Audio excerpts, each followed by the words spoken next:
экономикалық дамуында қандай өзгеріс болды? Осы бойынша 9-10 параграфтағы қайталау сұрақтары үй тапсырмасы бойынша қазір мен сіздерге жұптық жұмыс тапсырмасын беремін. Сіздерге тапсырма жалпылама беріледі. Сол үшін бірінші біз 91-94 жылдардың маркстерін тыңдаймыз топтар. Екінші 94 пен 95 пен 99 екінші топтан тыңдаймыз. Кейінгісін үшінші топтан тыңдаймыз. Бәріміз мәміле тыңдаймыз, түсіндік қояқ ал. Айта кетейік. Болжамал. Мына жерде әрі көпбасшы. Мына топта мына жерде көпбасшы. Бірінші, жұптық жұмысқа қараңдар. Жұптық жұмысқа 2 балл қойылады балдар. 2 балл қойылады. Одан кейін екінші бекроним деген әдіс, оған 4 балл. Одан кейін қорытынды бойынша фокус деген әдіс, оған 4 балл. Сонда 10 балл шығады. Түсіндер ой? Яғни 4 баллдан жоғары қоймайсыңдар. Топ басшысы қойғандардың топ басшысы мән беріңіздер. Кімнің қай жауап бергенде мән беріңіздер.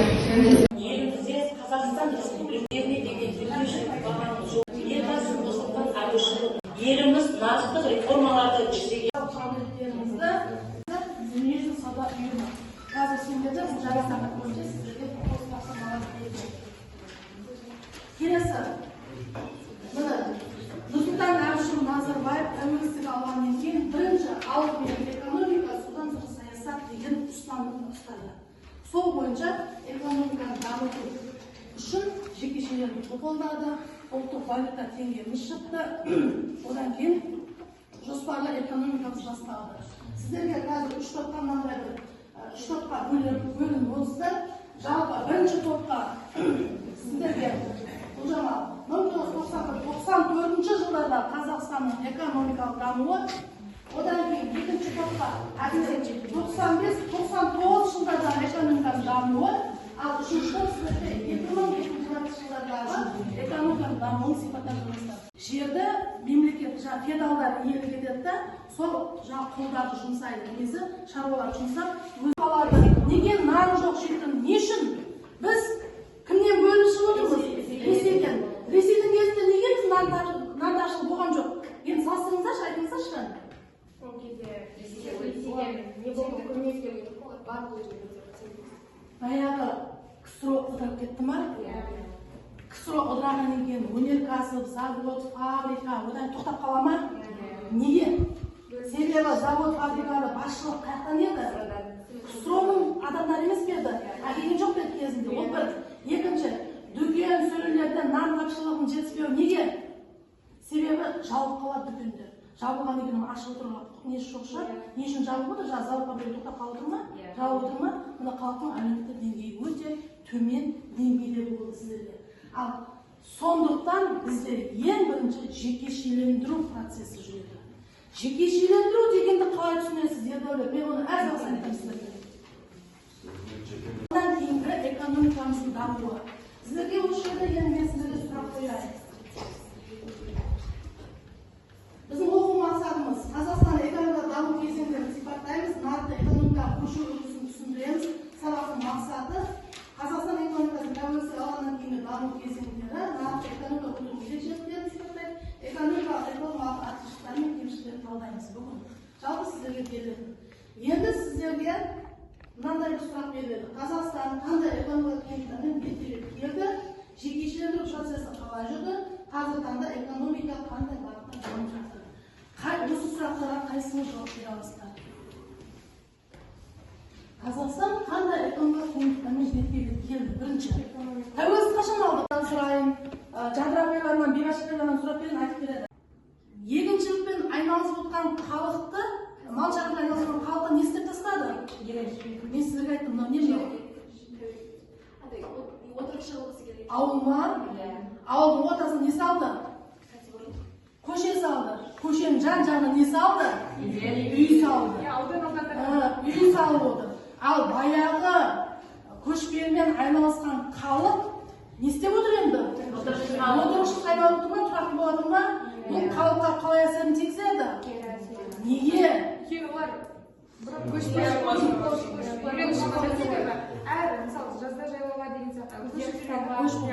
Бізге сол жақсы ма? Жоқ, қазіргі жағдайымыз жақсы ма?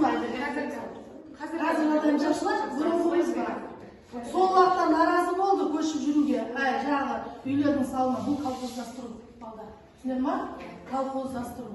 Яғни үйлерді салып береді да, тұрғызданады. Тұрғылықты халыққа айналдырады. Ал енді бұл халық неге наразы туындайды? Себебі баяғы көшіп қонып, малдың соңында жүріп қалған халық наразы болады.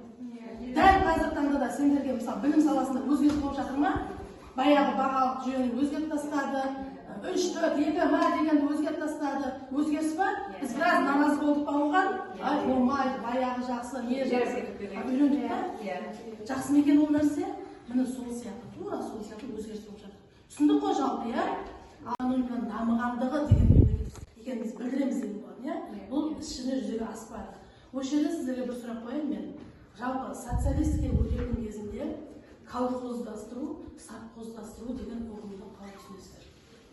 Колхоз, совхоз құру. Қалай түсінесіздер?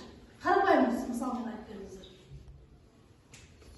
КСРО-ның құрамында болған уақытта Қазақстанда көптеген кәсіпорындар көптеген маманданған болатын. Яғни олар тек ауыл шаруашылығы немесе егіншілікпен ғана айналысып қойған жоқ.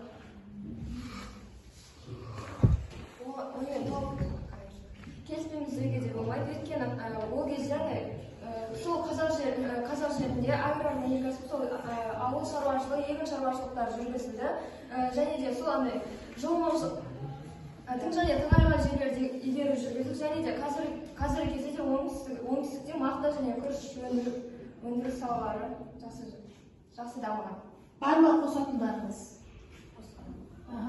Қазақстан аграрлы тоқырау жылдары экономикалық жаңа бағытына дамуына жол ашу үшін шаруашылық реформалары жүргізіле бастады. Және де 1965 жылы жаңа экономикалық реформаларында түрлі кеңестер таратылып, өнеркәсіптік министрлік басқаруға көшірілді. Яғни түрлі өнеркәсіптік кәсіпорындар ашылып, ол министрлік басқару арқылы болды.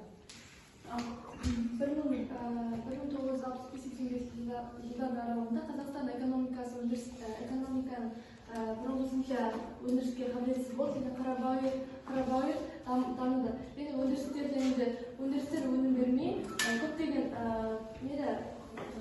дағдарысқа ұшырады. Және сол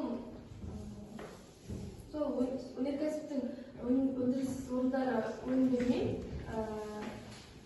дағдарысқа көп жағдайда ұшырады. сұрақ сіздерге, қайта құруды кім басқарды? Қайта құру кезең кім басқарды? Горбачев қай жылы бекітілді? Қай жылы бекітілді Горбачев? 88 жыл. 1988 жыл. Осы Горбачевтің кезінде Тамыз төңкерісі деген бар ғой? Сол не еді? Тамыз төңкерісі деген не еді? Қандай көтеріліс?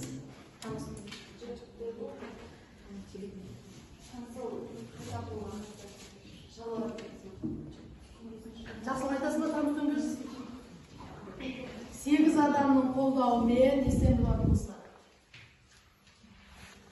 Янаев, Язов. Не істеген еді? Төңкеріс деп. Не жасады? Кімді кеткенін қалады бұл уақытта? Горбачев қайта құруды қалап отыр. Ал оның кеткенін қол астына министрлер қалап отыр. Бұл не? Төңкеріс па? Төңкеріс деген өзіне? Ескінің кетіп, жаңаның келуі. Түсіндір ма? Ескінің кетіп. Бізде билікте болады ғой, мысалы үшін. Ескі кетеді, жаңа билікке келеді. Жаңа келгеннен кейін міндетті түрде не істейді ол? Жаңа саясат жүргізе ма? Ал жұрт Горбачев қандай саясат жүргізіп отыр? Түсіндір ма? Келесі соңғы жұрт жеріміз өзге шөледі. Яғни оны космополит. Жаңа Ерікбаевты түтікпен тамақтандыры деген ой еді қой, бұл дегеніміз оны зорлықпен уже, оның миын дамытпау үшін әрекеттер жасалынады. Я? Отырыңыздар. Келесі. Ал. Қазақстанда социалистік даму жолы индустрияландыру кезеңі. Сол әкімшілік жүйенің орнын қандай жазалау басып? Лагерь сайын кезінде.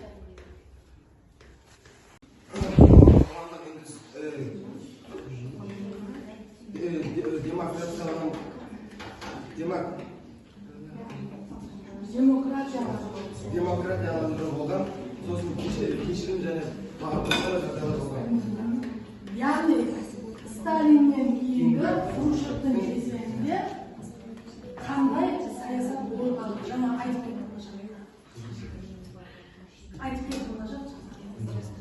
тың және Хрущевтің жылының сонда не деген? Егер одан кейін тағы не? Әкімшілік жүйені жою үшін не істеді? Қандай не береді? қуғын сүргінді азайтып және әміршілік жүйені баяулата берді. Сосын және де жаңадан келген басшылар олар өздері сыртқы саясатты жүргізуге ынта білдіріп отырды. Хрущев Сталин қайтыс болғаннан кейін 1950 жылдан 1963 жылдан 64 жылдары Сталин қайтыс болғаннан кейін келген болатын. Және ол Хрущевтің жолы болып әкімшілік жүйені азайтып, халықты жағдайын біршама көтеру болды. Жалпы топырақ эрозияға ұшыраған жол 1953 және 1964 жылы басқарған Хрущевтің кезеңінде болған. Жалпы Сталин қайтыс болғаннан кейін Хрущевқа патшалыққа келеді және де оның реформаларының бірі тың және тыңайған жерлерді игеру деген реформаны жасайды. Сол реформада басты мақсат ол азық-түлікпен қамтамасыз ету болған болатын. Сол кезде 25 миллион гектар жер гектар жер жыртылды. Солайынан оның бірақ та кемшілігі адамдар ешқандай техника, химиялық, органикалық заттарды қолданбағандықтан оның 99 миллион гектар жері эрозияға ұшыраған болатын. Және де сол кезде адамдардың жалпы бір қателігі, олар ешқандай да техника дегенде жаңа техникаға қолданған жоқ және химиялық органикалық заттар арқылы жерді құнарландырып тұрған жоқ. Сондықтан да жер құнарланбағаннан кейін ол реформа іске асқан жоқ және 9 миллион гектар жер эрозияға ұшыраған болады. Ердәулетке сұрақ алда тыңдаймыз. Жоқ айтылған сұраққа егер қосатындарыңыз болса қосып отырыңыздар.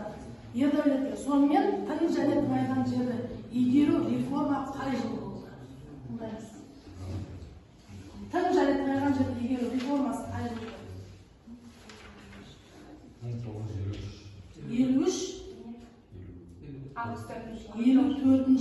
54 жылы. Оны кім жүргізді? Екінші сұрақ.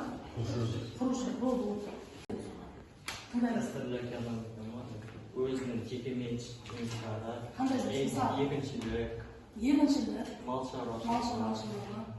Бұл экономиканың дамуына қалай әсер етеді? Дәстүрлі экономика. Тыңдаймыз, Димаш ата? Даму жеке құрылыс. Жалпы, мысалы, мал шаруашылығы. Мал экономиканың дамуына қалай әсер етеді? Мал мысалы үшін. Мал шаруашылығы деп отырсың.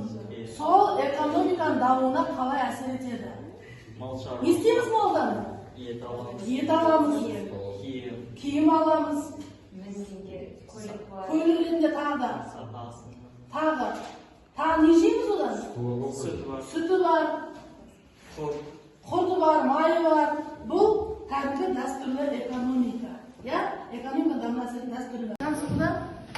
Қазақстан аумағында индустрияландыру кезеңінде салынған кәсіпорындар, Жезқазған кен орындары және де Шымкент Термини кәсіпорындары және де химиялық өнеркәсіп Шымкент Термини кәсіпорындары, мақта тазалайтын заводтар Шымкент пен Түркістанда орналасқан. Сұрақтарым бар ма? Қазақстан аумағында индустрияландыру кезеңінде салынған кәсіпорындар.